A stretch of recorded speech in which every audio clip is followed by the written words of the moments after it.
Hier soir, vous étiez 4,6 millions à regarder le premier épisode de la série belge inédite Ennemi public sur TF1. 18,2% de part d'audience, un démarrage timide. Le nouveau numéro de l'émission À l'état sauvage d'N6 avec M. Pokora a lui réuni 3 700 000 téléspectateurs, 16,5% de PDA, soit un très beau score. Enfin, la série Castle sur France 2 a intéressé 3,1 millions de curieux en moyenne pour le premier épisode diffusé. 11,8% de PDA. Ce qu'il faut voir ce soir. Mardi 7 février, l'émotion est au rendez-vous sur votre petit écran. Tout d'abord, grâce au film touchant et empreint de délicatesse réalisé par l'écrivain Philippe Claudel, Il y a longtemps que je t'aime, diffusé sur Chérie 25. On y voit une Christine Scott Thomas, juste et émouvante ex-détenue, qui entame sa renaissance auprès de sa petite sœur, incarnée par Elsa Zilberstein. Un duo d'actrices magnifiées dans une œuvre aussi poétique que littéraire et psychologique.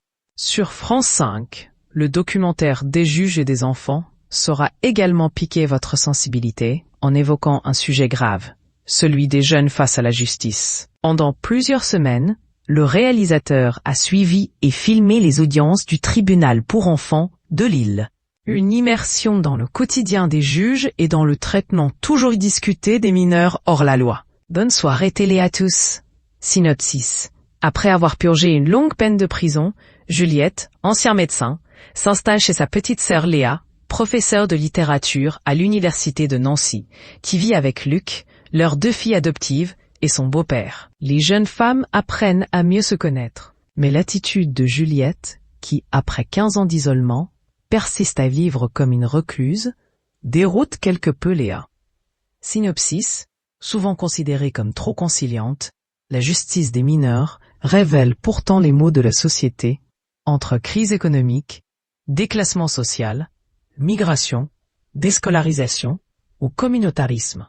Partant de ce principe, le réalisateur Cyril Danvers recueille les témoignages exceptionnels de 5 juges qui exercent au tribunal pour enfants de Lille, dans le Nord. Ces juristes dévoilent ainsi une profession habituellement fermée et montrent le fonctionnement de ce système, ses difficultés financières, nouvelles et croissantes, ainsi que les limites auxquelles ils sont confrontés. Une immersion au cœur de la souffrance de l'enfance ou de la délinquance adolescente.